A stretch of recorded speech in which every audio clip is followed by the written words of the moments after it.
আপনি কি সকালে টয়লেটে গিয়ে মনে করেন যে পেট পুরোপুরি পরিষ্কার হলো না? অথবা দীর্ঘদিন ধরে কোষ্ঠকাঠিন্য, গ্যাস, পেট ফাঁপা, ক্রনিক ডিসেন্ট্রি, আইবিএস কিংবা অ্যাসিডিটির সমস্যায় ভুগছেন?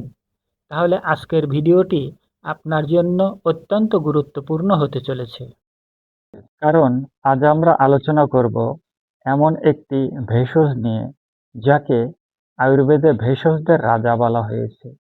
আর সেই ভেষজটি হলো হরিতকি। শুধু একটি ফল, অথচ শত শত বছর ধরে এটি হজমতন্ত্রের বিভিন্ন সমস্যায় ব্যবহার হয়ে আসছে। চলুন জেনে নেওয়া যাক আইবিএস, কোষ্ঠকাঠিন্য, পেট পরিষ্কার না হওয়া এবং অ্যাসিডিটির ক্ষেত্রে হরিতকি কিভাবে কাজ করতে পারে। প্রথমে আসি কোষ্ঠকাঠিন্যের বিষয়ে।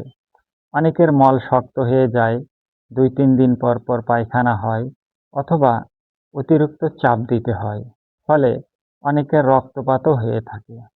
এই অবস্থায় হরিতকি অন্ত্রের স্বাভাবিক গতিশীলতাকে ত্বরান্বিত করতে পারে।